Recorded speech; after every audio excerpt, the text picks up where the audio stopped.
नमस्कार। आप सबका स्वागत है शंकर लॉज की इस मीटिंग के अंदर। हम मीटिंग को स्टार्ट करने से पहले यूनिवर्सल इन्वोकेशन का उच्चारण करेंगे। O hidden life, vibrant in every atom, O hidden light, shining in every creature, O hidden love, embracing all in oneness, may each who feels himself as one with thee know he is also one with every other। आप सबका स्वागत है और हमारे को बड़ी खुशी है शंकर लॉज की तरफ से कि सिस्टर वासुमती अग्निहोत्री जी ने आज अग्री करा है कि वो आज फिर दोबारा उसी टॉपिक पे जिस पे लास्ट टाइम इन्होंने बोला था, उसी टाइप के टॉपिक पे लास्ट टाइम उन्होंने 3 महीने करीबन पहले इन द आउटर कोर्ट पे चर्चा करी थी। आज द पाथ ऑफ डिसाइपलशिप पे वो बोलेंगी। पार्ट 1 है ये, पाथ ऑफ डिसाइपलशिप पे। तो हम लोग तो सब जानते हैं सिस्टर वासुमती जी को, फिर भी जिनको नहीं पता ब्रीफली वो यूपी फेडरेशन से हैं और प्रज्ञा लॉज की सेक्रेटरी हैं। तो मैं आगे और टाइम ना लेते हुए उनसे रिक्वेस्ट करता हूँ कि वो आके अपना टॉक स्टार्ट करें। बहुत बहुत धन्यवाद। वासुमती जी। सभी मेरे आत्मीय बंधुओं को मेरा बहुत बहुत प्रणाम।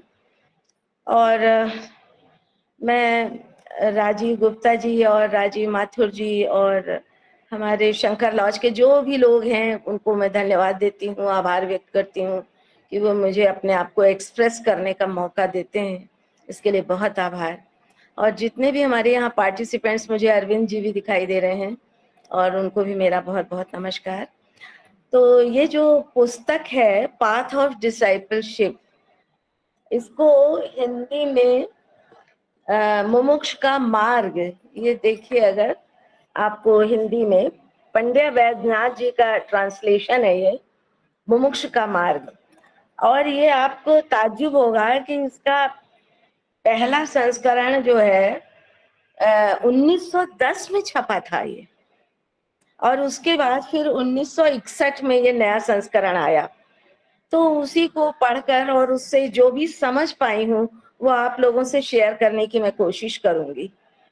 और इससे पहले इन द आउटर कोर्ट हम लोगों ने पढ़ा था, तो उसकी थीम से ये थोड़ा मिलता जुलता प्रतीत होगा, लेकिन फिर भी यह उससे कई मायनों में बहुत भिन्न है। पूरी पुस्तक 4 अध्यायों में विभक्त है।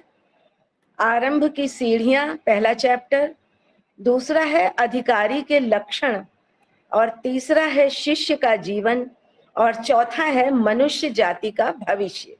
तो इसमें पहला आरंभ की सीढ़ियां और दूसरा अधिकारी के लक्षण, इन दोनों चैप्टर्स का थोड़ा सा सार, और कोशिश करूंगी कि इंपॉर्टेंट फैक्ट्स छूटने ना पाए। तो सबसे पहले पहला चैप्टर आरंभ की सीढ़ियों में, जिसमें कि इन्होंने बताया है कि कर्म योग किस तरह से शुद्धि का साधन होता है। तो ब्रह्म विद्या संबंधी वाद विवाद करते समय बहुत से लोग ये प्रश्न कर बैठते हैं कि इस दुनिया के जंजाल में फंसे हुए हम जैसे लोगों का इन ऊंचे विचारों से क्या संबंध है। मतलब संसार में हम फंसे हुए हैं तो इतने उच्च कोटि के विचारों की हमें जरूरत क्या है और क्या संबंध है। सांसारिक व्यवहार ही ऐसा है कि मनुष्य उससे मुक्त नहीं हो सकते, परंतु यदि हम सब संसारी लोग चाहें तो इस व्यवहार में पड़े रहने पर भी परमार्थ को साध सकते हैं। तो परमार्थ को ऐसी स्थिति में साध सकते हैं, मगर किस विधि से साध सकते हैं? तो इस विधि को जानने के लिए पहले हम लोगों को विश्व की उत्पत्ति, उसका हेतु या परिणाम जानना चाहिए। सच बात है, जब हम कोई आगे अध्ययन करना चाहते हैं तो उसकी जो जड़, उसका जो मूल है, उसके नेचर को, उसकी प्रकृति को, उसके स्वरूप को अच्छे से समझकर हमें आगे बढ़ना चाहिए। तो संक्षेप में इसमें बताया है इन्होंने कि सृष्टि की उत्पत्ति से पहले एक अद्वितीय सत था, उससे ये सारा विश्व उत्पन्न हुआ है। और विश्व उत्पत्ति होने के पूर्व उस सत में एको अहम बहुश्याम प्रजाये, अर्थात मैं जो एक हूं सो बहुत हो जाऊं। ऐसा स्फुरण हुआ और इस प्रथम स्फुरण से ही सब विश्व की उत्पत्ति हुई। यही इच्छा ही सृष्टि का मूल कारण है। उसी एक सत में से बहुत्व यानी बहुत सारे लोगों की, अनेकत्व यानी बहुत विभिन्न रूपों की उत्पत्ति हुई। इस प्रकार हम अनेक रूपों के होने के कारण को समझने लगते हैं और हमें मालूम पड़ने लगता है कि इस व्यक्त जगत की पूर्णता इसी बहुत्व, इसी अनेकत्व में अवश्य रहनी चाहिए। जितने ही अधिक संख्या वाले और अधिक आश्चर्यकारक और अधिक प्रकार के पदार्थ होंगे, उतने ही अधिक रूपों को, परंतु फिर भी अपूर्ण रीति से यह जगत उस अपने मूल स्थान ईश्वर का अधिक पूर्ण प्रतिबिंब होगा। तो ये हमको जो संसार विविध रूपों, नाना रूप और उपाधियों से युक्त दिखाई देता है, तो लेकिन ये उसका ईश्वर का ही पूर्ण प्रतिबिंब है। अब आगे बताते हैं कि तत्वतः तो सबका आत्मा एक है। उपाधि भेद की दृष्टि से जीवात्मा बहुत है ऐसा भासता है। मुझे एक लाइन याद आ रही है संस्कृत की कि शिवम केवलम भासका भासका नाम, वो शिव ही भास रहा है सारे विश्व में। ये दुर्गा सप्तशती में किसी स्तोत्र में, शिव के स्तोत्र में ये एक पंक्ति आई थी जो मैंने कोट की है यहाँ पर। तो इस बहुत्व का उपयोग क्या है? अनेक जीवों के वृद्धि क्रम का हेतु यानी उद्देश्य यह है कि उनकी उन्नति होकर वे ऐसी स्थिति को पहुंचे कि आगे की सृष्टि के लिए जब ब्रह्मा की आवश्यकता पड़े, तब उस ब्रह्मा का उद्भव उन्हीं जीवों में से एक हो। सृष्टि के दूसरे जीवों का विकास होकर उनमें से आगे होने वाली सृष्टि की शक्तियों के अधिष्ठाता देव और मनुष्य जाति के नेता, ज्ञानदाता और ऋषि मुनि उत्पन्न हो। आज भी मतलब इसका हेतु जो है वो यही है। आज भी जिन जिन सृष्टियों में जीवात्मा है, उन सब की उन्नति हो रही है। वह इसीलिए कि उनमें से आगे होने वाली सृष्टि के उत्पन्नकर्ता ब्रह्मा, उनके मनु और देवता और मनुष्य जाति को ज्ञान देने वाले, राज्य करने वाले और उन्हें योग्य मार्ग से ले जाने वाले ऋषि मुनि और महात्मा लोग उत्पन्न हो। इस प्रकार अनेक ब्रह्मांडों का एक दूसरे से संबंध है। एक मनवंतर के बाद दूसरा मनवंतर आता है। इसी प्रकार एक जगत के फल उसके पश्चात आने वाले जगत के बीज होते हैं। ये बहुत मुझे लगता है समझ में ही आने वाली बात है। अब जैसे इस जन्म में हम जो बीज बो रहे हैं उसका फल हमें नेक्स्ट उसमें मिलेगा, बिल्कुल ठीक उसी प्रकार एक जगत के फल उसके पश्चात आने वाले जगत के बीज होते हैं। इस भांति जो सब नाना भाव यानी भिन्न भिन्न दिखते हैं, उनमें एक ऐसा विशाल ऐक्य उत्पन्न होने वाला है, यानी वननेस उत्पन्न होने वाली है। इसी पर भविष्य की सृष्टि का आधार रहेगा और यही उसकी चलाने वाली शक्ति भी रहेगी। अब इतने बड़े कार्य की जो मुख्य बाधा है वो क्या है? बहुत इंटरेस्टिंग बात है कि मनुष्य जो उल्टे रास्ते से चलता है, सो क्यों होना चाहिए? वो पुण्य कर्म छोड़कर पाप कर्म में भला क्यों खींचता है? क्या ब्रह्मा, मनु और देवताओं में इतनी शक्ति नहीं थी जो ऐसा ना होने देते? ऐसे बहुत से कुतर्क उठते हैं। लेकिन एक ऐसी सृष्टि उत्पन्न करना जिसमें जीव एक सरल और सीधे रास्ते से चले जाएं और पाप कर्म ना करें, ऐसा करना बहुत सरल होता, परंतु उसके साधन में मनुष्य को केवल एक यंत्र बनना पड़ता जो अपनी इच्छा से नहीं वरन बाह्य शक्ति के अनिवार्य संस्कार द्वारा चलकर कार्य मात्र करता। जैसे कि खनिज पदार्थ ऐसी ही स्थिति में है। जिन आकर्षणों से उनके परमाणु जुड़े होते हैं वे इसी प्रकार की एक बाह्य शक्ति के अधीन है, परंतु ज्यों ज्यों हम उच्चतर योनियों को देखते हैं त्यों त्यों हमें ये मालूम पड़ता जाता है कि उनमें बाह्य सत्ता कम होती जाती है और उसके बदले उनमें आंतरिक सत्ता जागृत होने लगती है। जितने दर्जे तक ये सत्ता जागृत होती है उतने ही अंश में स्वातंत्र प्राप्त होता जाता है। इस प्रकार मनुष्य में स्वतंत्रता या स्वबल स्पष्ट रूप से दिखाई देता है। यानी हम किसी बाहरी शक्ति के उसमें नहीं है, जैसा कि खनिज का उन्होंने उदाहरण भी दिया है। और ऐसे बहुत सारी हैं चीजें जिसमें कि बाहर से जब अनिवार्य रूप से उनके ऊपर प्रभाव पड़ता है तब वो लोग एक्शन में आते हैं। लेकिन मनुष्य में ऐसा नहीं है, इसी कारण वो पुरुषार्थ कर सकता है। ये स्वतंत्रता की सत्ता उसकी आत्मा का स्फुरण है। विश्व का हेतु ऐसे जीव उत्पन्न करने का नहीं है जो यंत्रवत रहकर बाह्य सत्ता के अधीन बने रहें, परंतु यह हेतु है कि इसमें ऐसे जीव उत्पन्न हो जो ईश्वर रूप हो, ज्ञानी और पूर्ण मनुष्यों का ऐसा जनसमूह बने जो उत्तम मार्ग को उसकी उत्तमता समझ बूझ कर ग्रहण करें और अधम मार्ग को इसलिए त्यागें कि उन्हें अनुभव से उसकी अपूर्णता और परिणाम में उसका दुख मालूम हो गया है। तो इस तरह हम ये देख पा रहे हैं कि मनुष्य जो है वो यंत्रवत ना होकर के उसका अपनी स्वतंत्र सत्ता का उपयोग करते हुए अपने अनुभवों के आधार पर और जो अनुभव में उसको सुख दुख मिलता है उसके आधार पर जो है उसको उत्तम मार्ग ग्रहण करना है और अधम मार्ग का त्याग करना है। इसलिए आगे के विश्व में सबकी इच्छाओं का ऐक्य यानी भाव, ऐक्य भाव सहमत होकर एकता प्राप्त होगी, जैसा कि हमारे अभी के जगत में महात्माओं और ऋषियों में सहमति है। यह ऐक्य ज्ञान स्वेच्छा से होता है।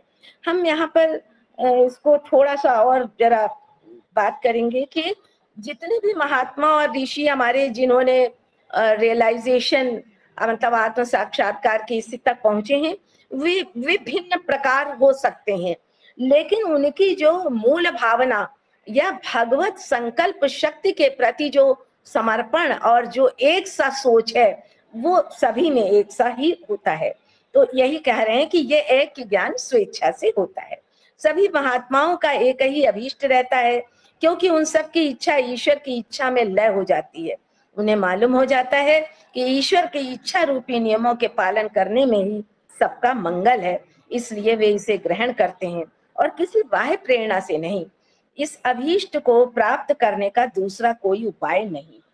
पाप पुण्य हार जीत का अनुभव हुए बिना बहुत जीवों की स्वतंत्र इच्छाएं मिलकर एक बड़ी प्रकृति और एक बड़ा नियम नहीं बन सकता। इसी प्रकार मनुष्य देव बनते हैं और पूर्व काल में पूर्ण अनुभव प्राप्त कर चुकने के कारण सब देवों और महात्माओं की इच्छाएं, विचार और मनोभाव एक ही तरह के हो गए हैं। महात्माओं ने, अब हम देखते हैं कि संसार के लिए इन महात्माओं ने क्या किया। महात्माओं ने आर्य प्रजा को उच्च स्थिति का एक नमूना दिया, एक आचार संहिता दी कि मनुष्य भले बुरे का ज्ञान प्राप्त कर इस आदर्श को स्वयं अपनी इच्छा से ग्रहण करे, परंतु मनुष्य जाति उसे न अपनाकर मार्ग से हट गई और उसका पतन हो गया। और महात्माओं ने अपूर्ण मनुष्य जाति से उत्तम जाति बनाने का प्रयत्न किस प्रकार से किया, इसकी खोज हम करते हैं। और मुख्यतः आरंभ की सीढ़ियों में यही प्रमुख अंश है कि उन्होंने क्या क्या हमको दिया और हमको क्या क्या न पालन करने से हमारा पतन हुआ। अगर हम उच्च स्थिति को पाना चाहते हैं तो उनकी दी हुई आचार संहिता को हमें फॉलो करना होगा। इस उच्च अवस्था को दीर्घ काल में मनुष्य प्राप्त कर सके, इसके लिए उसे कर्मयोग सिखाया गया था। कर्मयोग का अर्थ यह है कि कर्म ऐसा किया जाए जिससे योग अर्थात आत्मानुसंधान और ब्रह्म साक्षात्कार हो सके। ये ध्यान रखना चाहिए कि संसारी व्यवहार की क्रियाओं से भेद भ्रम पैदा होता है और वे ही परस्पर विरोध पैदा करती हैं और आत्मा के साथ ऐक्य नहीं हो पाता। इस तरह कर्म का योग से विरोध है, ये शंका पैदा हो सकती है, पर दोनों के बीच विपरीत भाव सत्य नहीं है। ये सिद्ध कर देना ज्ञानी महात्माओं के लिए कोई कठिन कार्य नहीं था। अब हम आगे देखेंगे कि कर्म और योग का विरोध किस प्रकार से नहीं है। सर्वप्रथम जाने अब प्रकृति के 3 गुणों, ये बहुत इंपॉर्टेंट इन्होंने यहाँ पर बात बताई है कि सर्वप्रथम हमें ये जानना है कि प्रकृति के 3 गुण सत रज तम के वश में पड़कर मनुष्य यहाँ वहां भटकता है और ये गुण देह द्वारा सब क्रिया कराते हैं, वे ही व्यक्त जगत को भी रचते हैं, परंतु जीवात्मा ये बात नहीं समझता। गुणों के प्रभाव में मैं कार्य करता हूँ ऐसा मानता है और बंधन में पड़ता है और अपनी स्वतंत्रता खोकर गुणों के अधीन हो जाता है। इसलिए जिज्ञासु को सबसे पहले विचार करना है कि गुण क्या है और उनकी क्रिया क्या है। योग शास्त्र शिरोमणि जो कर्म योग का शास्त्र है भगवत गीता, उसके अध्याय 3 में श्लोक 27 में भगवान श्री कृष्ण ने अर्जुन को कुरुक्षेत्र की रणभूमि में सिखाया था। उन्हें कर्मयोग साधने की भी आवश्यकता थी। संसारी व्यवहार में रहकर जो योग साधने की इच्छा करते हैं, वे किस प्रकार गुणों से निकलें और ब्रह्म साक्षात्कार करें, इसका अमूल्य ज्ञान सनातन बोध इस भगवत गीता से मिल सकता है। कर्मयोग सिद्ध करने के लिए पहले प्रकृति के 3 गुणों की क्रिया को अपने वश में रखने का प्रयत्न करना है। इन्हीं 3 गुणों के अनेक रीति से परस्पर संयोग होने से सृष्टि की सब वस्तुएं उत्पन्न हुई है। प्रत्येक वस्तु में कोई एक गुण प्रधान रूप से रहता है, बाकी तो दबे हुए रहते हैं। इन 3 गुणों का सम और विषम भाव देखने में आता है। उसे मिटाकर उनकी साम्य अवस्था बनाने की आवश्यकता है और उन गुणों को हमें अपने अधिकार में लाना है। यह देही यानी जीव या क्षेत्रज्ञ गुणों से अलग है और उसे उनका स्वामी बनना चाहिए। गुणों की क्रिया क्या है, ये जानकर उन गुणों से अपने इच्छा अनुसार क्रिया करावे। उदाहरण के लिए तमोगुण को ले लें तो जैसे मोह, आलस्य आदि नाम पर अगर हम विचार करें तो मनुष्य जाति के विकास क्रम में और आत्मा को मोक्ष प्राप्त कराने में इससे क्या लाभ मिल सकता है, तमस से क्या लाभ मिल सकता है। ये बताते हैं कि कर्म योग की प्राप्ति में ये तमोगुण रुकावट का एक ऐसा बल है जिसे जीतने के प्रयत्न में इच्छा शक्ति की ताकत बढ़ेगी और आत्म संयम प्राप्त होगा। जैसे पहलवान को शरीर को बलिष्ठ बनाने के लिए मुद्गर उपयोगी है और बिना कुछ बोझा उठाए पहलवान अपने पुट्ठे मजबूत नहीं कर सकता है, उसी प्रकार तमोगुण को अभ्यास से दूर करने में आत्म संयम होगा। वह जीवात्मा की संकल्प शक्ति मजबूत होगी। इन्हें जीतने के लिए प्रत्येक धर्म में कर्मकांड बनाया गया है। उद्देश्य क्या है कि निम्न प्रकृति के तमोगुण को जीते। जैसे संध्या करने का समय नियत है तो इच्छा हो या ना हो, आलस्य आ रहा हो या मन किसी मनोहर कार्य की ओर खींच रहा हो, उसे यह संध्या करनी ही पड़ेगी। जो मार्ग उसने अपने विचार और इच्छा द्वारा अपने लिए धारण किया है, मतलब जो भी संकल्प उसने लिया है, उस मार्ग में अपने शरीर को चलाने से उन गुणों पर उसका अधिकार बढ़ता है। अब दूसरा गुण है रजस। आजकल का जगत व्यवहार ऐसा हो रहा है कि इस लोक के इंद्रिय सुख साधने के लिए मनुष्य सदैव उतावली और दौड़ धूप किया करते हैं और अनेक स्थूल क्रियाओं में मगन रहते हैं। ये सब रजोगुणी वृत्ति है और उसे शुद्ध और संयम युक्त करना है ताकि वो आत्मा के प्रकाश में बाधा न डाले। कर्मयोग का उद्देश्य इंद्रिय भोग के बदले कर्तव्य स्थापित करने का है। सामान्यतः मनुष्य परिश्रम इसलिए करते हैं कि उससे धन कमाकर इंद्रिय भोग करें या पद और अधिकार पाकर अपने निम्न वृत्ति वाले मन को तृप्त करें। तो सार रूप में समझें तो सभी रजोगुणी वृत्तियां मनुष्य के निम्न काम मनस को तृप्त करने के लिए होती हैं, जिनसे जीव को शांति न होकर उल्टा विशेष बंधनों में बनता है। तो अब करना क्या है कि इन सभी रजोगुणी वृत्तियों को ऐसे उपयोग में लाना है कि जीव की उन्नति हो और हम सबको कर्तव्य पालन बुद्धि की उन्नति करनी चाहिए। भगवान श्री कृष्ण ने भी गीता में कहा है कि हे अर्जुन, हमें तीनों लोकों में कोई कर्तव्य नहीं है और ना कोई ऐसा पदार्थ है जिसे प्राप्त करना है, तो भी हम कर्म करते हैं। यदि हम सावधान होकर कर्म ना करें तो हे अर्जुन, तो सब मनुष्य भी हमारे समान बरतने लगेंगे। यदि हम कर्म ना करें तो ये लोक नष्ट हो जाएंगे और हम वर्ण संकर के कर्ता होंगे और ये सब प्रजा नष्ट हो जाएगी। मुमुक्ष को भी इसी प्रकार कर्म और व्यवहार करना चाहिए, अपने भोग के लिए नहीं परंतु ब्रह्मांड में ईश्वरीय संकल्प की पूर्ति हो और इसलिए अपने कर्तव्य का पालन करना चाहिए। इसको साधने के लिए इन रजोगुणी क्रियाओं का विस्तार अधिकाधिक उत्तम प्रकार का होता जाना चाहिए। धर्म पुस्तकों में वर्णित कर्मकांड का यही उद्देश्य है। जैसे सूर्योदय और सूर्यास्त के समय ध्यान करना चाहिए, उस समय का ध्यान हमें पूरा दिन ध्यान स्थित रहने की तैयारी है। तैत्तरीय उपनिषद के ब्रह्मानंद वल्ली के 5वें अनुवाद में कहा है कि उसने तप किया और तप बल द्वारा ये सब उत्पन्न किया। यह तपोबल मनुष्य को प्राप्त हो, यह दैवी सत्ता उसमें आए, इसीलिए धर्म की क्रियाएं निर्धारित की गई और नियत की गई, जिससे उसे प्रतिदिन थोड़ी देर तप या ध्यान करने से शिक्षा मिले।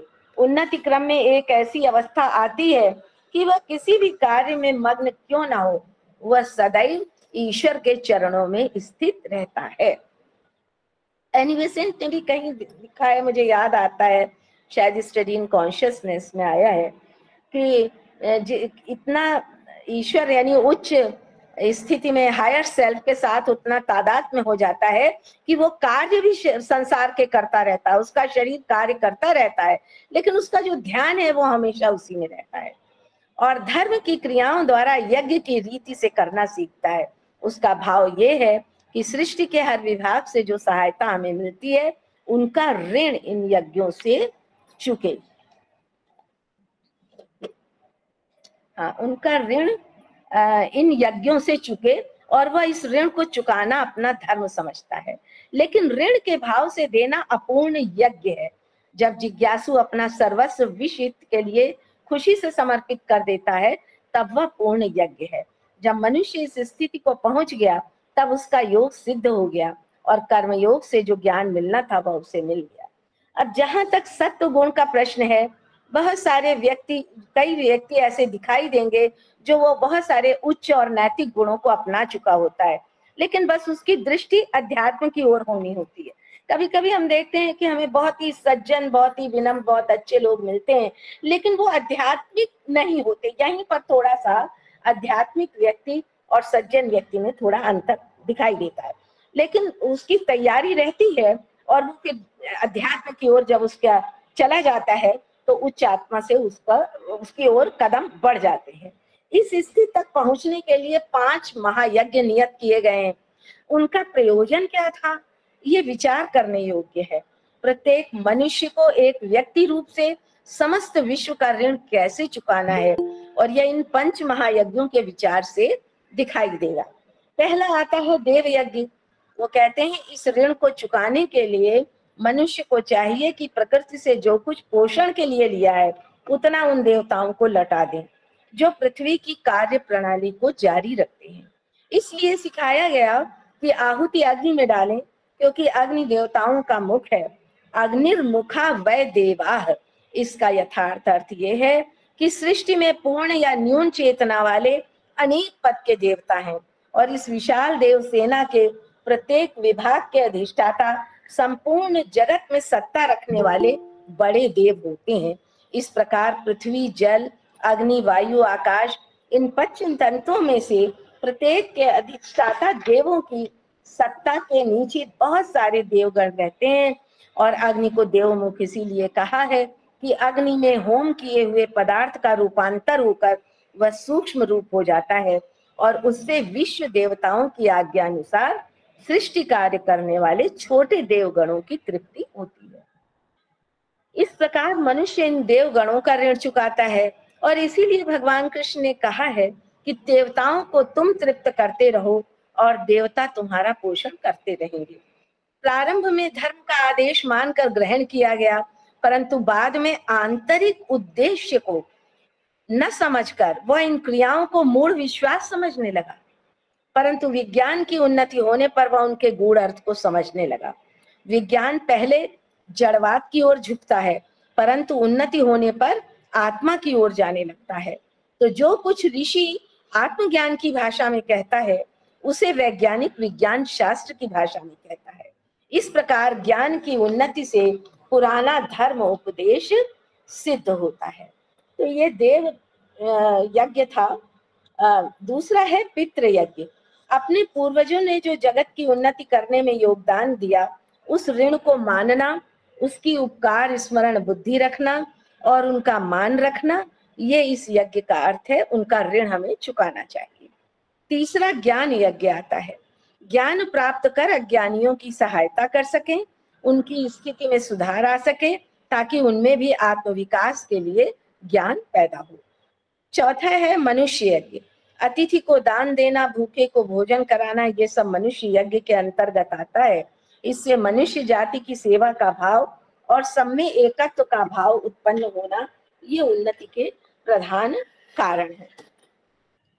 पांचवा है पशु यज्ञ। ये अंतिम यज्ञ है। विकास क्रम में पशु योनि हमसे नीचे है, उसे सहायता देना, भोजन देना, सिखाना, ठीक मार्ग पर चलाना हमारा कर्तव्य है। ये जानते हुए कि ईश्वर सभी भूतों में स्थित है, कहीं विशेष प्रकट है, कहीं गूढ़ है, उनके साथ दया, नम्र भाव, प्रेम रखकर उन्हें शिक्षा और सहायता देने से ये यज्ञ पूर्ण होता है, न कि उन्हें मारने से या क्रूरता दिखाने से। ये पंच महायज्ञ से शुद्ध होकर मनुष्य नित्य व्यवहार में भी निर्मल रहता था, कर्तव्य बुद्धि और अर्पण भाव बना रहता था। परंतु नित्य कर्म करने की वृत्ति जैसे जैसे शिथिल होती गई, वैसे वैसे हमारा व्यवहार भी अधम होता गया और अमुक कार्य हमारा कर्तव्य है, इसलिए उसे करना ही चाहिए, इस कर्तव्य भाव का भी लोप हो गया। तो ये पंच यज्ञ जो हम लोगों को बताए गए थे, इनकी जो व्यवस्था की गई थी, वो हुआ था हम लोगों का उन्नति के लिए, लेकिन ऐसा हुआ नहीं। लेकिन ये भी कहते हैं कि जब विज्ञान के द्वारा हम उसके गूढ़ अर्थ को जान जाते हैं तो उसमें हमारी श्रद्धा जागृत होती है। अब प्रश्न ये आता है कि संसार में मनुष्य का व्यवहार कैसा हो। तो जिस कुटुंब या जिस जाति में उसका जन्म हुआ है, तो उनके प्रति उसका कर्तव्य उसके जन्म से ही निश्चित हो जाता है। जन्म से ही उसके कर्तव्य की मर्यादा बन जाती है और उस कर्तव्य को करके विशेष उन्नति को प्राप्त होता है। इसीलिए भगवान कृष्ण ने कहा है कि मनुष्य को अपना ही धर्म पालन करना चाहिए, पराया धर्म भयावह है। ये बहुत आता रहा है कि अपने धर्म का पालन करें और पराया धर्म भयावह है। इस पर बड़े दृष्टियों से बड़ी चर्चाएं और बड़े वो होते थे, लेकिन जितना क्लेरिफिकेशन मुझे इस पुस्तक से इसके बारे में हुआ, वैसा हमें नहीं हो पाया था पहले। जैसा बालक इनाम के लालच में पाठ याद करता है, वैसे ही स्वर्ग के लालच से आरंभ काल में मनुष्य सदाचार से युक्त होता है, पर जब कर्म द्वारा योग सिद्ध करना है तो केवल कर्तव्य भाव से, अनासक्त भाव से कर्म करना चाहिए। अब आगे ये बताते हैं कि जो वर्ण व्यवस्था हमें दी गई थी, उसका हेतु क्या था, उसका उद्देश्य क्या था। तो पहला है ब्राह्मण, उसका काम विद्यादान था। विद्यादान के बदले वो पैसा, पद पदार्थ नहीं ग्रहण कर सकता था, निस्वार्थ होकर करना था। इस प्रकार धर्म पालन से वह मोक्ष को प्राप्त होगा। दूसरा, क्षत्रिय जो है वो सत्य और पक्षपात रहित न्याय के लिए, निर्धन की रक्षा के लिए, धनवान को अन्याय से रोकने के लिए और युद्ध करना भी क्षत्रिय का एक धर्म था, जिससे देश में शांति हो, व्यवस्था हो और सामान्य सीधे मनुष्य सुख और शांति से रह सकें। श्री राम और कृष्ण का जो अवतार था, वो राजाओं को उनका दिव्य धर्म सिखाने के लिए ही हुआ था, परंतु मनुष्य ऐसे जड़ बुद्धि थे कि उन्हें उस बोध से कोई विशेष लाभ न हुआ। क्षत्रियों ने अपनी सामर्थ्य प्रजा को सताने और अपनी इच्छा पूर्ण करने में खर्च कर दिया। तीसरा आता है वैश्य, प्रजा के हित के लिए धन का उपार्जन करना। अनाथालयों, धर्मशालाओं, पशु, मनुष्य के लिए चिकित्सालय, मंदिर आदि परोपकारी कार्य वैश्य द्वारा संपादन होने को थे। ऐसा करने से वो भी कर्म योग मार्ग का आश्रय लेकर ऊंचे पद के योग्य होता। मतलब जो जिस जाति में आया है, अगर वो अपने उस जातिगत गुणों को पालन भली भांति करता तो भी वो उच्च स्थिति को प्राप्त होता। चौथा शूद्र वर्ण है कि उसका कार्य वही था जो काम हमारे शरीर में मनुष्य के हाथ करते हैं, वो ये वर्ग करता था। तो उनको अपना कर्तव्य धर्म, कर्तव्य समझकर अनासक्त होकर करना था। इस प्रकार हम गहराई से विचार करें तो आरंभ में मनुष्य इंद्रिय सुख के लिए कर्म करते हैं सबसे पहले, फिर अनुभव लेकर कर्तव्य धर्म समझकर करते हैं और प्रतिदिन अभ्यास से आत्म त्याग और समर्पण बुद्धि से अनासक्त होकर कर्म करते हैं। ये कर्म की तीन अवस्थाएं शुद्धि साधन मार्ग के तीन पद हैं। दीक्षा प्राप्त होने तक तो ये केवल तैयारी मात्र है। देह शुद्धि के लिए ये कहते हैं कि भगवत गीता में आया है, युक्ताहार विहार से ही शुद्धि होती है, देह को कष्ट देने से नहीं। कहते हैं देह को जो लोग बहुत ज्यादा कष्ट देते हैं उसे उन्होंने आसुरी तप कहा है। योग की सिद्धि इंद्रियों को वश में रखकर मन और बुद्धि के मलों को दूर करने से, मिताहार और सात्विक आहार से, सब क्रिया मात्र में समता देखने से होती है। मतलब शरीर की और मन और इंद्रियों की। इस तरह पूरा शरीर धीरे धीरे जीवात्मा और उसकी इच्छा शक्ति के वश में आ जाता है। गृहस्थाश्रम में रहकर काम की इच्छा को धीरे धीरे वश में लाना मनुष्य को सीखना है। संयम रूपी नियमों का पालन कर और उच्च प्रकृति की आज्ञा पालन कराने का अभ्यास डालना चाहिए। ये कहते हैं शुद्ध कैसे करें, तो जो एक क्रोध का उदाहरण इन्होंने दिया है, इसमें जो स्टेप्स आए हैं उनसे हमको बड़ा मार्गदर्शन मिल सकता है कि जैसे क्रोध एक प्रकार की शक्ति है जो मनुष्य में से निकलकर उसकी तरफ से युद्ध करती है। इस रूप में यह प्रकृति की संहारकारी शक्ति है जिसे अवश्य वश में लाना चाहिए। प्रथम तो अपनी हानि या दुर्व्यवहार किसी भी तरह का हो क्रोध न करें। हाँ, ये हम सभी को साधना चाहिए, क्योंकि प्रतिक्रिया करने पर समाज में चारों तरफ उसका प्रभाव जाता है। किस प्रकार शुद्ध करें, तो महान धर्म उपदेशकों ने हमें सिखाया है, और मनु ने धर्म के 10 लक्षणों में क्षमा भी एक बताया है। और बुद्ध कहते हैं कि क्रोध की दवा क्रोध नहीं वरन प्रेम है। ईसा मसीह कहते हैं बुराई को बुराई से नहीं वरन भलाई से जीतो, यही कर्म योग है। इसमें बड़े साहस की आवश्यकता है। ऐसा करने से हानि होने पर भी क्रोध नहीं आएगा और क्रोध अधम यानी निम्न प्रकार का नहीं रहेगा। अब इसकी दूसरी स्टेज क्या आती है कि किसी निर्बल पर अत्याचार, किसी पशु के साथ कठोर बर्ताव होते देख क्रोध आए, तो यह मध्यम प्रकार का है। पर उत्तम स्थिति क्या है? उत्तम स्थिति यह है जिसमें बलवान और निर्बल दोनों के साथ न्याय करने का धर्म है। ऐसा शुद्ध क्रोध वाला मनुष्य अन्याय और अत्याचार को रोकना अपना धर्म समझता है, परंतु अन्यायी और अत्याचारी के प्रति भी उसका नम्र भाव रहता है, क्योंकि उसे भी सहायता और शिक्षा की आवश्यकता है।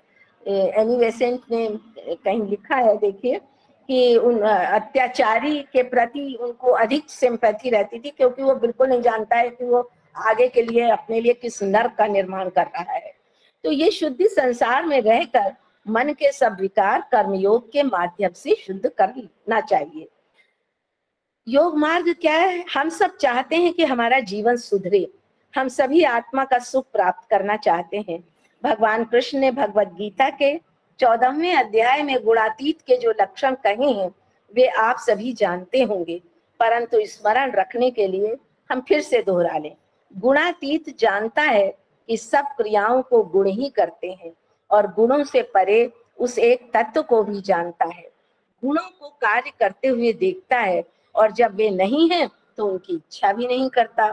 उसकी मिट्टी में और स्वर्ण में, मित्र में और शत्रु में सर्वत्र समदृष्टि है। गुणों से उसे किसी प्रकार का धोखा नहीं हो सकता। तो ये योग मार्ग की प्रथम सीढ़ियां हैं, इन्हें चढ़े बिना हम आगे की सीढ़ियां नहीं चढ़ सकते। जैसे जैसे सीढ़ियां चढ़ते जाते हैं वैसे वैसे असल में योग मार्ग का आरंभ भी दिखने लगता है। यहाँ पर हमारा पहला चैप्टर आरंभ की सीढ़ियां कर्मयोग से शुद्धि ये खत्म होता है, और दूसरा चैप्टर है अधिकारी के लक्षण। इसके अंतर्गत 3 चीजें बहुत इंपॉर्टेंट बताई गई हैं। एक तो चित्त वृत्ति निरोध, दूसरा ध्यान, और तीसरा स्वभाव निर्माण। स्वभाव निर्माण जिस बहुत ही इंपॉर्टेंट है, तो सभी कुछ इंपॉर्टेंट, लेकिन मुझे लगता है स्वभाव निर्माण में बहुत वक्त लगता है। इसको आगे इन्होंने बड़ा अच्छा एक्सप्लेन किया है। इस अध्याय में आगे बढ़ने से पहले 2-3 बातें ध्यान में लानी है। जब तक पृथ्वी के पदार्थों में आसक्ति रहेगी तब तक पृथ्वी पर जन्म लेना पड़ेगा। यदि कोई मनुष्य स्वर्ग सुख भोग की इच्छा पूर्ति के लिए कर्म करेगा तो वह सुख उसे समय पाकर अवश्य प्राप्त होगा, परंतु स्वर्ग सुख के नश्वर और क्षणभंगुर होने के कारण वह केवल पितृयान नाम के पुनरावृत्ति मार्ग अर्थात आवागमन चक्र को प्राप्त होता है। मतलब ये कह रहे हैं कि यदि हम स्वर्ग के सुख की भी आकांक्षा रखते हैं तो वो भी नश्वर है और वो समय पाकर हमें मिलेगा अवश्य, लेकिन उसके बाद भी हम आवागमन चक्र में फंसे रहेंगे। इसीलिए कहा गया है कि जब हृदय की सब ग्रंथियां नष्ट होती हैं तभी मनुष्य अमृत तत्व यानी मोक्ष को प्राप्त होकर जन्म मरण चक्र से छूट जाता है। ये कठोपनिषद में ये उक्ति आई है। केवल कामना मात्र के क्षय से मनुष्य एक कल्प पर्यंत आवागमन से मोक्ष पा सकता है। इसमें जितने दैवी गुण प्रकट होने हैं वे सब प्रकट नहीं हो पाते। यह मोक्ष वास्तव में स्वार्थ युक्त है जिसमें संसार को कोई फायदा नहीं पहुंचता। हम देखेंगे कि मोक्ष का जो ये कॉन्सेप्ट है ये सामान्यता और प्रायः हमें यही देखने को मिलता है कि भाई क्यों हमें मोक्ष पाना है। वो कहते हैं केवल कामना के क्षय मात्र से हम इसको पा सकते हैं, लेकिन ये हम केवल अपने लिए करते हैं, स्वार्थी युक्त और संसार के किसी काम नहीं आता है। लेकिन जो थियोसॉफी में जिस मार्ग की और मुमुक्ष के जिस मार्ग की बात कही गई है उसमें हमको हर प्रकार से संसार की सेवा के लिए, संसार की सहायता के लिए हमको तैयार होना है। तो इसको प्राप्त करने के लिए पृथ्वी के सभी पदार्थों को नाशवान समझकर उन सबसे पूर्ण उदासीनता प्राप्त कर लेना बस है। परंतु ये कहते हैं वो जो मोक्ष अपने लिए जो लोग ले रहे हैं तो परंतु ये एक मनवंतर पर्यंत रहता है, उसके बाद फिर उसका पुनर्जन्म होगा और आगामी कल्प में उन्हें फिर से आगे का पद प्राप्त करने के लिए चेष्टा करनी पड़ेगी। ये उनके लिए है जो स्वयं अपने ही लिए मोक्ष पाना चाहते हैं, जिसमें मनुष्य की चेतना विकास पाकर ईश्वर की चेतना रूप बन भविष्य के जगतों में शिक्षा और सहायता दे और उसे ठीक मार्ग से ले जाए। तो दो बातें मुझे लगता है कि मैं क्लियर शायद कर पाई हूँ या नहीं, एक बार फिर से देख लेते हैं कि जो लोग स्वयं अपने लिए मोक्ष पाना चाहते हैं वो बहुत आसान है कि वो अपनी कामनाओं को नष्ट कर दें और वो ले लेंगे, लेकिन वो एक तो स्वार्थपूर्ण है, संसार के किसी काम की नहीं है और उनको एक मनवंतर तक ही उसका वो मिलेगा, लेकिन उसके बाद फिर उनका पुनर्जन्म होगा और उन्हें अपनी आगे की यात्रा स्टार्ट करने के लिए फिर से प्रयास करने होंगे, क्योंकि उसमें पूरे दैवी गुण प्रकट नहीं हो पाते जितने की प्रकट होने चाहिए।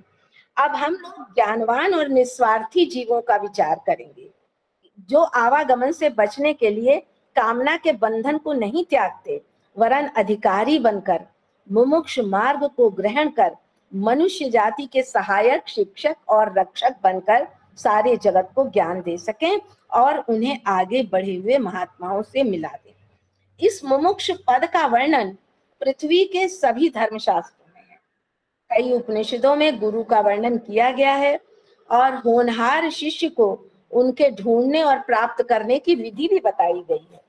ब्रह्मनिष्ठ गुरु का अनुग्रह प्राप्त करने के लिए एक शिष्य को क्या क्या करना है, इस संसार में रहते हुए संसार को एक पाठशाला जानकर जो ब्रह्मनिष्ठ गुरु जीव को दीक्षा देकर द्विज बनाते हैं उनके चरण कमल में जाकर रहने का कार्य करना चाहिए। मतलब जो गुरु ब्रह्मनिष्ठ हैं और जिन्होंने उसे द्विज का जन्म मतलब दूसरा जन्म दिया है उसको उनके चरणों में रहना चाहिए।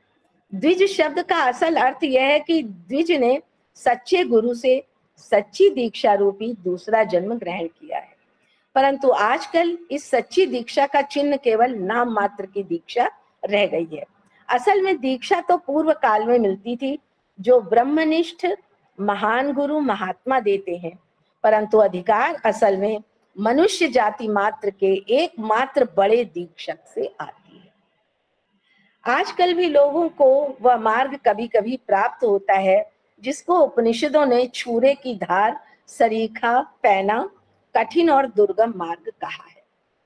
इसी मार्ग से चलकर चेला या दीक्षित को प्रथम दरवाजा मिलता है जिससे मनुष्यों को मुमुक्ष मार्ग में प्रवेश करना संभव होता है, जिसे हम लोगों ने आउटर कोर्ट में चौखट पर करके पढ़ा था। मंदिर में प्रवेश से पहले जब चौखट पर आते हैं ये वही प्रथम दरवाजा है जिसमें मोक्ष मार्ग में प्रवेश करना संभव होता है।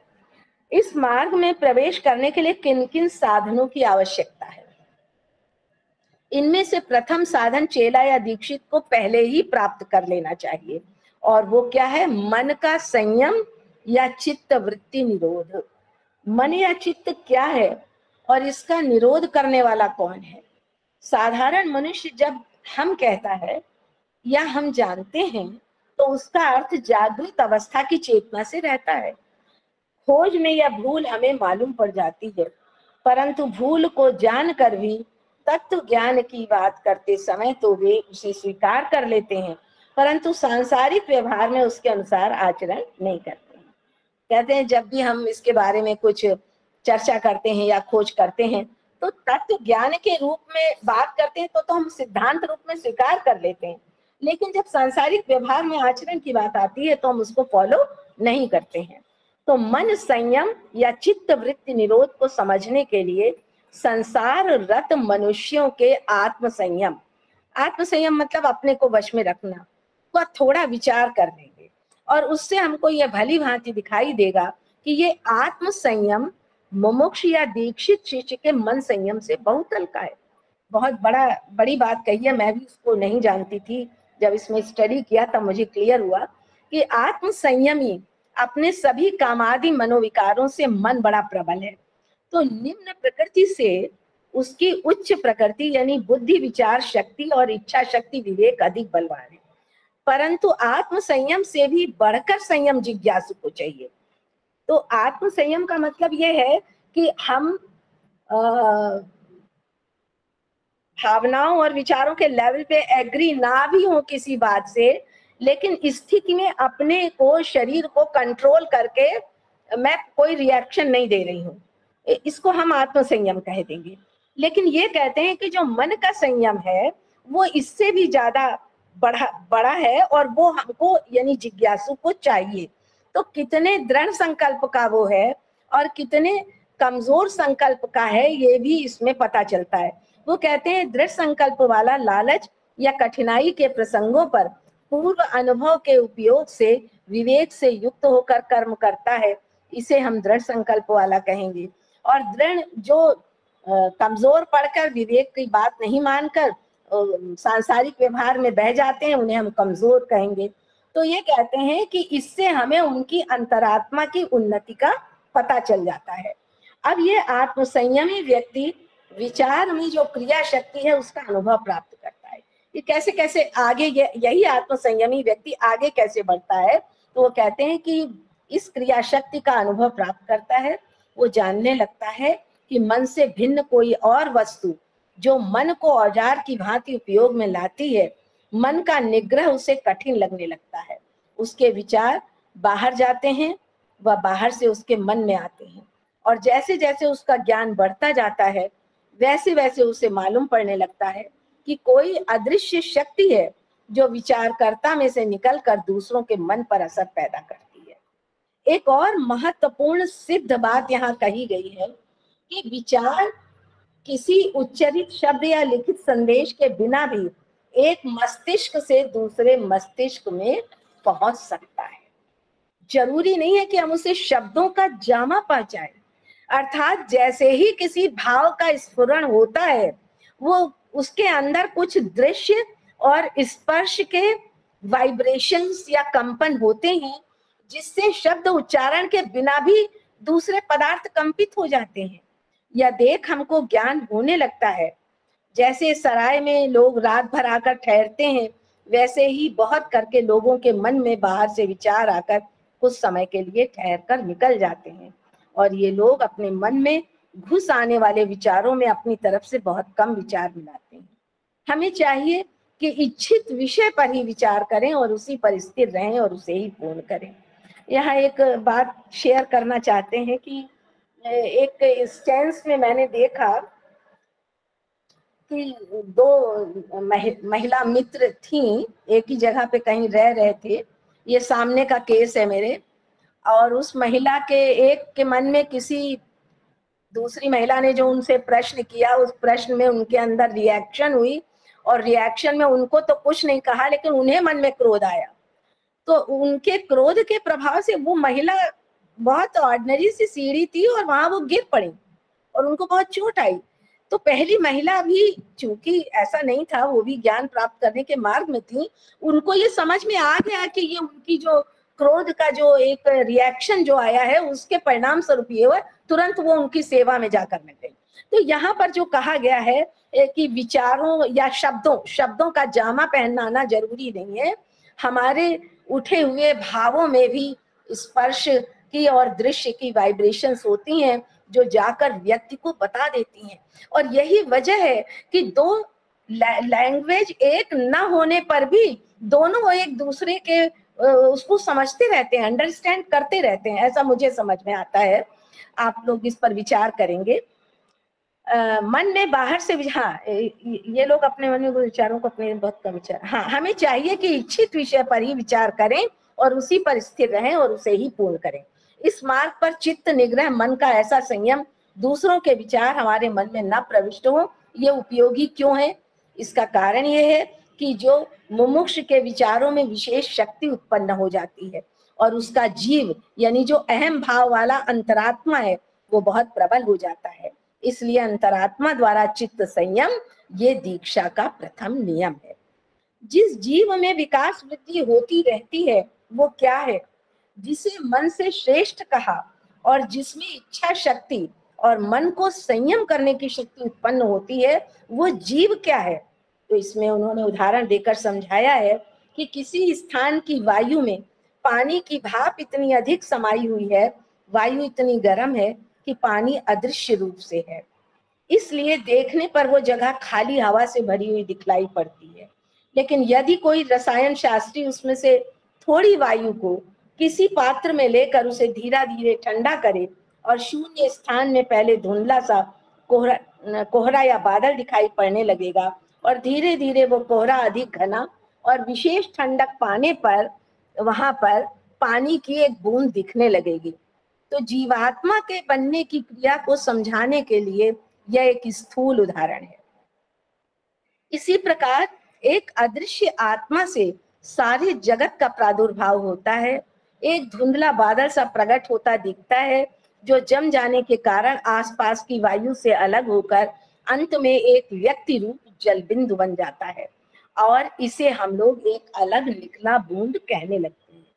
जो ईश्वर सर्वत्र व्याप्त है उसमें से विभिन्न अलग निकला जीव उत्पन्न होता है जो असल में तो ईश्वर रूप ही है परंतु अवस्था के कारण भिन्न मालूम पड़ता है और इस कारण पूर्ण में से विभक्त हुआ व्यक्ति रूप या जीव रूप दिखता है। मनुष्य जीव की यही स्थिति है और वह अनुभव द्वारा वृद्धि को प्राप्त होता है।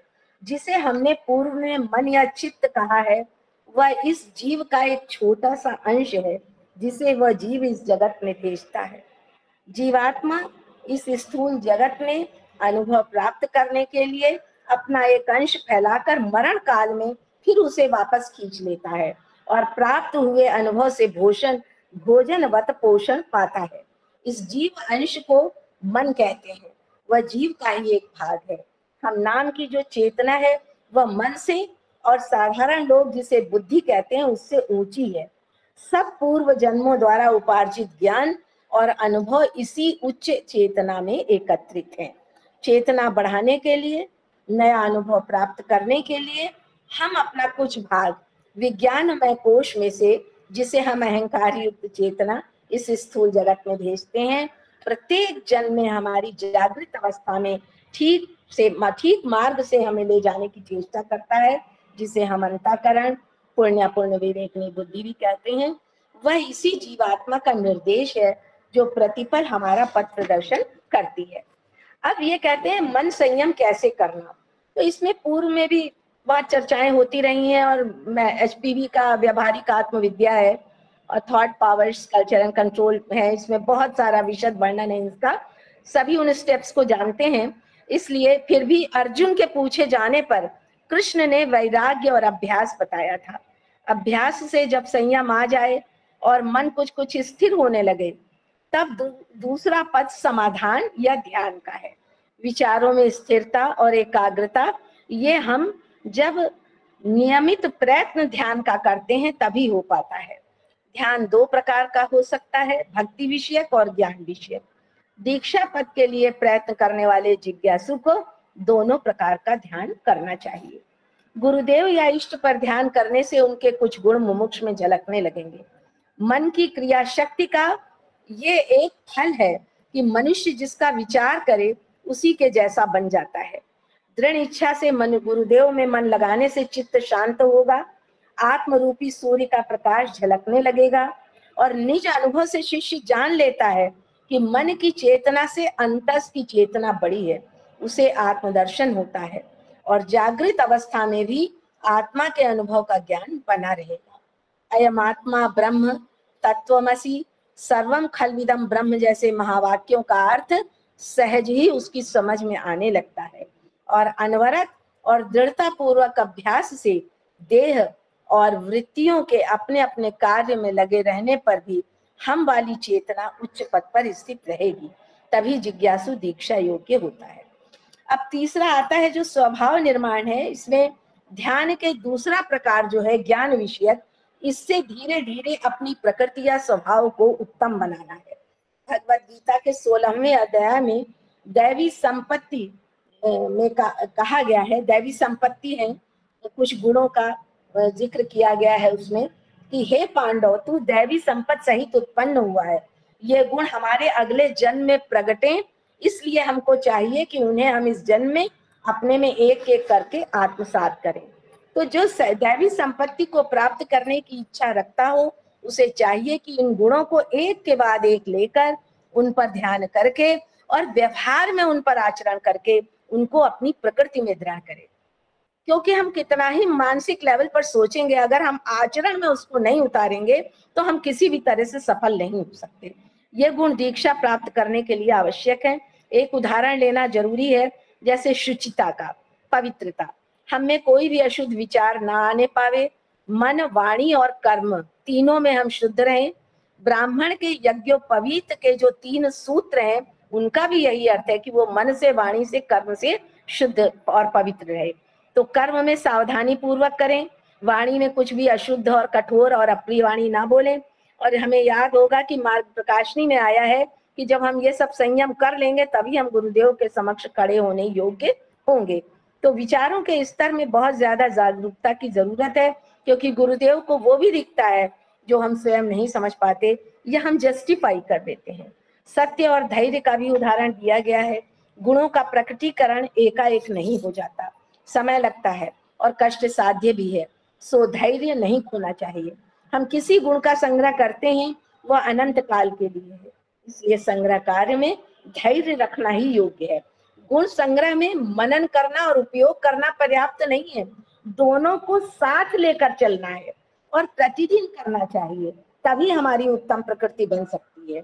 जो मनुष्य ऐसा करता है उसे गुरुदेव अवश्य मिलेंगे, क्योंकि हमसे 1000 गुनी इच्छा हमारे गुरुदेव की है कि वे हमें ढूंढ कर हमारी सहायता करें, क्योंकि उन्हें जरूरत है ऐसे शिष्यों की जो शिक्षा पाकर दुनिया में दुखी लोगों की सहायता करें और अज्ञानियों को ज्ञान दें।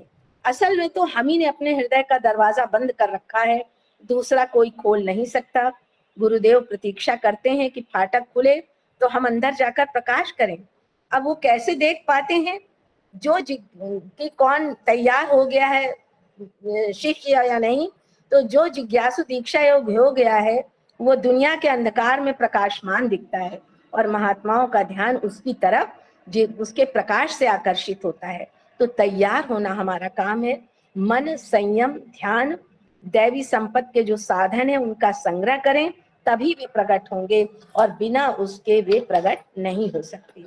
तो इस तरह हमने देखा, दोनों चैप्टर्स को मैंने कोशिश की है कि उसके सार रूप को रखें। और पहले चैप्टर में हम लोगों ने देखा कि किस तरह हम लोगों के लिए आचार संहिता और हमारे ऋषियों महात्माओं ने दी थी, लेकिन उनका पालन न करने के कारण आज हमारी ये स्थिति हुई है। और जब हम उसके गूढ़ अर्थ को समझने लगते हैं तो हम उसका पालन प्रारंभ कर देते हैं। और अधिकारी किस तरह बन सकते हैं? चित्त वृत्ति निरोध, ध्यान और स्वभाव निर्माण के द्वारा। और यहाँ पर मैं अपनी वाणी को विराम देती हूँ और एक बार सबका बहुत बहुत आभार। बहुत धैर्य से सुना सबने, थैंक यू। बहुत बहुत धन्यवाद वासुमती जी, बहुत बहुत धन्यवाद। अब हमारे जो मित्र हैं जो मौजूद हैं, कुछ अगर कोई सवाल पूछना चाहें सवाल पूछ सकते हैं, और कोई कमेंट करना चाहें, ऐड करना चाहें, हाँ। तो वो कर सकते हैं।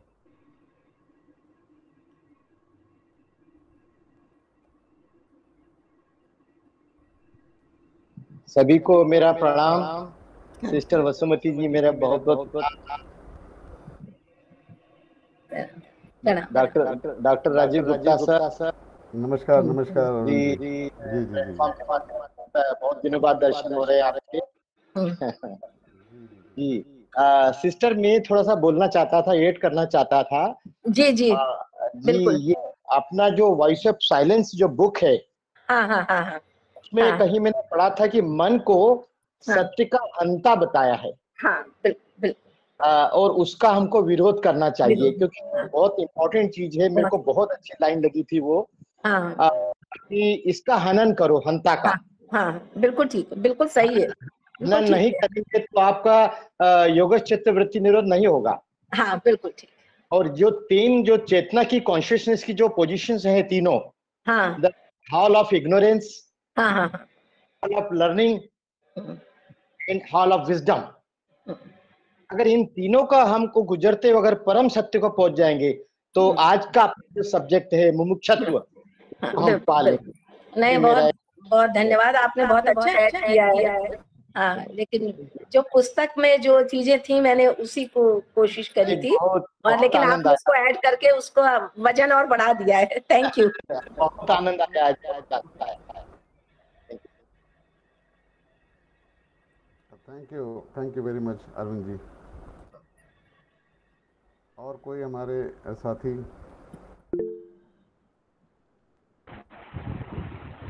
नमस्ते, मैं शीतल गोले बात कर रही हूँ हाँ जी बोलिए बोलिए शीतल जी। नागपुर से। जी वसुमती जी, आपने इतने अभ्यास पूर्ण लेक्चर दिया है कि सब तरफ से स्टडी करके हमारे लिए रेडीमेड रखा है, तो इसका मनन हम जरूर करेंगे। बहुत बहुत धन्यवाद। Thank you. वासुमती जी, एक सवाल आया है कि जी कर्म योग जो है उसका उसकी जो ट्रेनिंग है वो स्टार्ट होती है, शुरुआत होती है जब जन्म होता है, तो उच्च कर्म के साथ ही वो आता है व्यक्ति।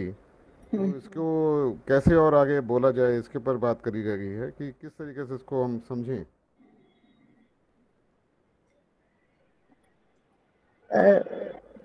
ये लिखा है the training in karma yoga begins where an individual is born, the karma is already given, please explain and expand this.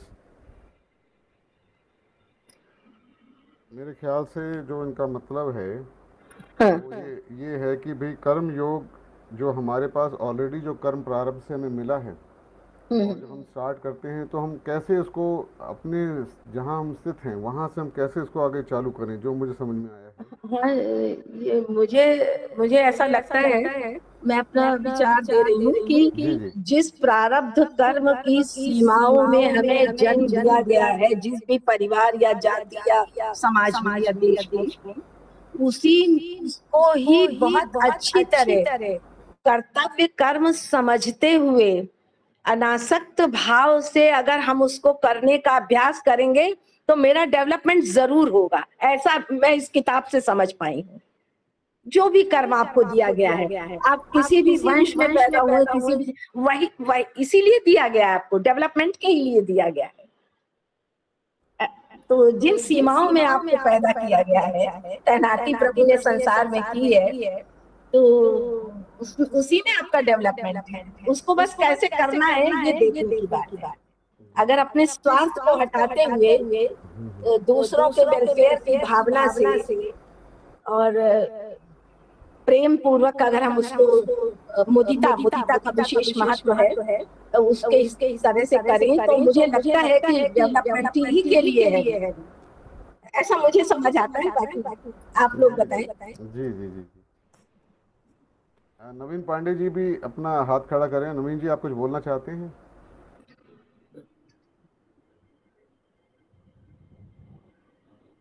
नवीन जी, आप कुछ हाँ बोलना सर। चाहते हैं? जी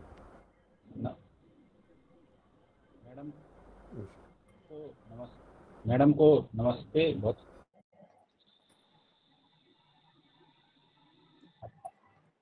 आवाज नहीं आ रही है क्या? नवीन जी बोलिए बोलिए, आपकी आवाज़ नहीं आ रही है आपकी। हाँ, आप नवीन जी, आपका इंटरनेट वीक है, आप मैंने थोड़ा भी सा पुस्तक वीडियो ऑफ कर लीजिए आप। स्कैन किया। कुछ चीजें जो क्लियर नहीं हुई थी वो मैडम ने बहुत अच्छे से क्लियर की हैं, लेकिन एक बात मेरे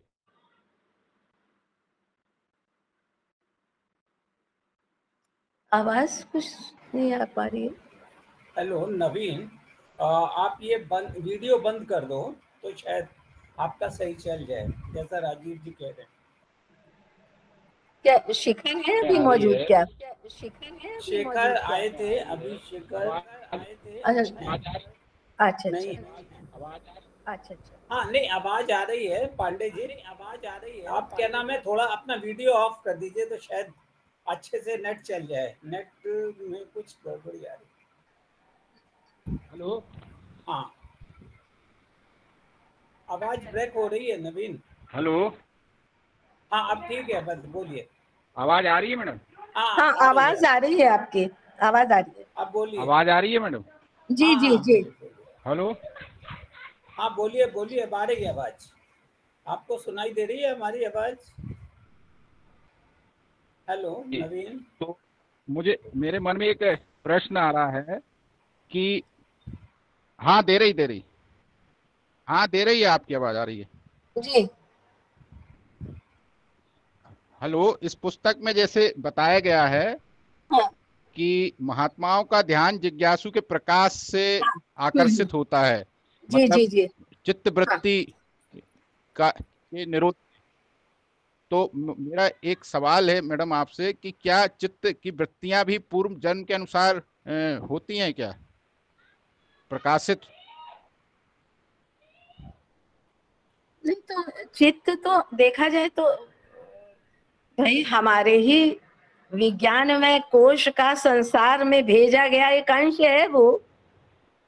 तो जो वृत्तियां पूर्व में है, बाकी गुणों की बात भी तो बताई गई थी इसमें कि जो गुण है, गुण से चित्त में वृत्तियां पैदा होती हैं। जो गुणों के संपर्क में आते हैं तो वो वृत्तियां पैदा होती हैं, लेकिन हाँ, अगर तो हम उन गुणों साक्षी का भाव क्या? से उन्हें देखते रहें तो वो लय जी। भी हो जाती हैं। वो आके हमसे जो सांसारिक कर्म है वो कराती हैं सब। और लेकिन मुझे लगता है डॉक्टर साहब आप इसमें बताइए, कुछ ज्यादा अच्छे से बता पाएंगे आप बताइए। नवीन जी, एक बार इस सवाल को फिर दोहराइए जरा, आप क्या कहना चाह रही हैं? जी, मेरा सवाल है कि ये जो चित्त की वृत्तियां होती हैं वो पूर्व जन्म से भी रिलेटेड होती हैं क्या? जैसे अपन अच्छे गुण वाले या विचार वालों के संपर्क में आए तो उनमें क्या उतार चढ़ाव होता है क्या वृत्तियों में भी? डॉक्टर साहब, इसको मैं थोड़ा सा क्लियर करूं। हाँ जी, मैं थोड़ा सा बीच में बोल रहा हूँ। सिस्टर, मेरा ऐसा मानना है कि संस्कार में चित्त की वृत्तियां डेफिनेटली इंक्लूड होती है। अगर आपका जिसको अपन हेरिडिटी बोलते हैं, निश्चित रूप से उसमें कुछ अंश रहता है इसका, क्योंकि पेरेंटल चला आता है। और जिसकी, जैसे मान लो फॉर एग्जांपल हमारे दादा हैं, उनकी चित्त की वृत्तियां अगर शांत है तो डेफिनेटली हम में भी वो संस्कार आएगा, इनफर्टेबल हम भी रहेंगे, ऐसा मेरा मानना है। डॉक्टर साहब एनाटॉमी के एक्सपर्ट हैं, वो और ज्यादा बताएंगे। लेकिन अभी मैं योगा और इसमें पीएचडी कर रहा हूं तो मुझे कहीं पढ़ा है कि चित्त की वृत्तियां डेफिनेटली अपने पेरेंटल चली आती है, थोड़ा सा उसका अंश रहता है। ये बहुत अच्छा प्रश्न है रविंद्र जी का, मैंने किया और मेरी बात से सब सहमत होंगे, ऐसा मैं मानता हूँ। Thank you. बहुत बहुत धन्यवाद अरविंद जी। नवीन जी, सर आपके कमेंट पहले तो हम जिसने सवाल पूछा उसको संतुष्टि हो गई कि नहीं हो गई? अगर उनको मिल गया आंसर फिर फिर तो नहीं वो तो मिल गया सर।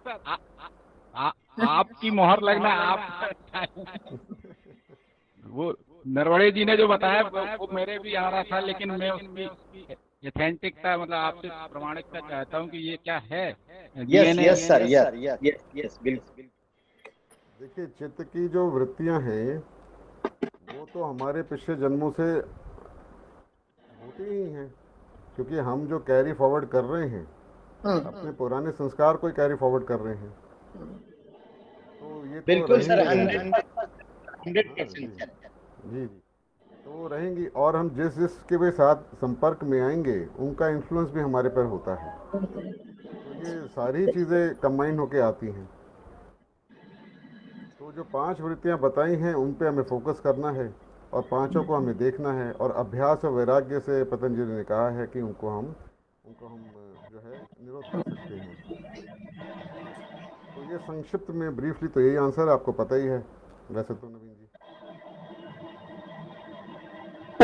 और इसीलिए डॉक्टर साहब, जी जी, इसीलिए सर लाइट एक बहुत अच्छी बात बोलता है सर, शेयर करूंगा एक, आपका समय लूंगा मैं।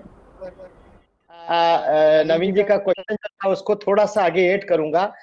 जो पहले जो हो गया, जो हमारे पूर्वज थे उनका जो कुछ जैसा होना था हमारे संस्कार में आ गया, लेकिन हम हमारे संस्कार को इम्प्रूव कर सकते हैं इस शब्दों के साथ, स्वयं अपनी फसल काटने के लिए कोई बीज मत बो, उस बीज को बोने की इच्छा करें जिसका फल संसार को मिले।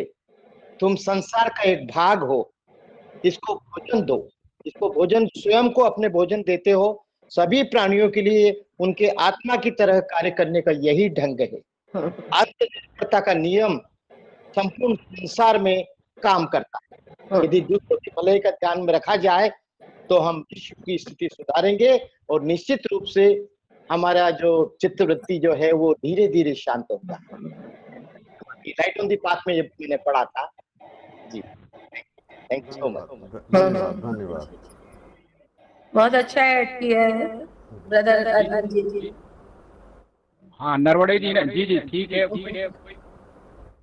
वही मतलब सत्संग का असर होता है मतलब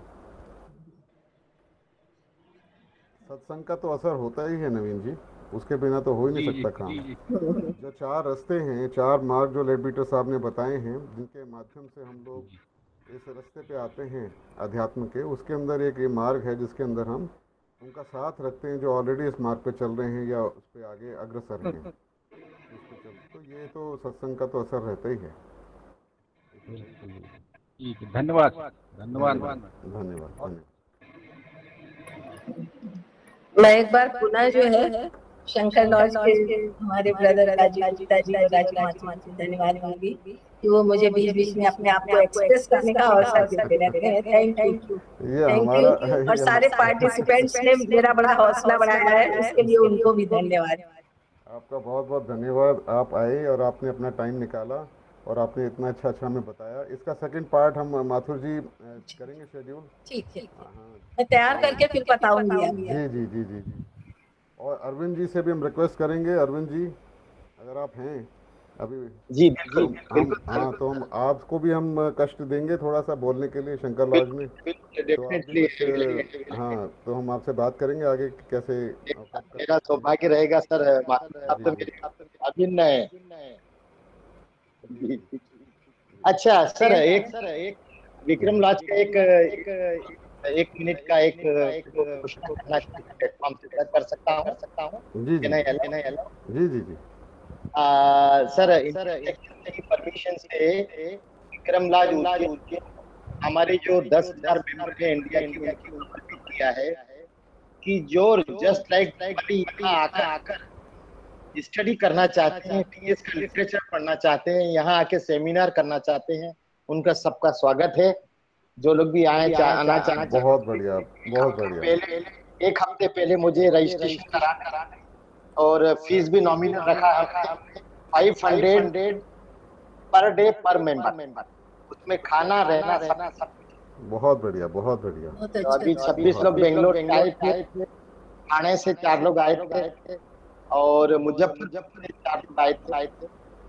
बस उसमें हम ये ध्यान रखें जो स्पीकर दिया है इंडियन सेक्शन, उसमें लिखा है कि ये टूरिस्ट प्लेस नहीं बने, इसका ध्यान रखें।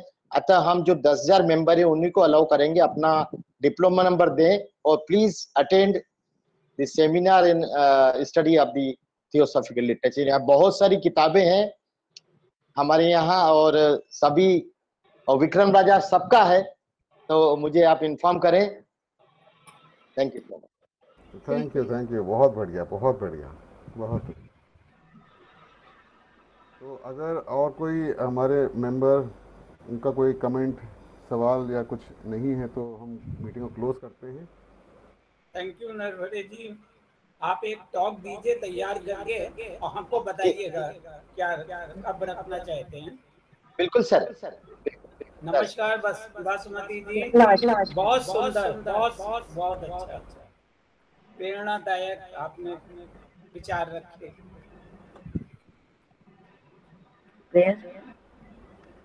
तो अब हम अपनी मीटिंग को क्लोज करते हैं और प्रेयर के साथ में, O hidden life vibrant in every atom, O hidden light vibrant in every atom, O hidden light shining in every creature, O hidden light shining in every creature, O hidden love embracing all in oneness, O hidden love embracing all in oneness.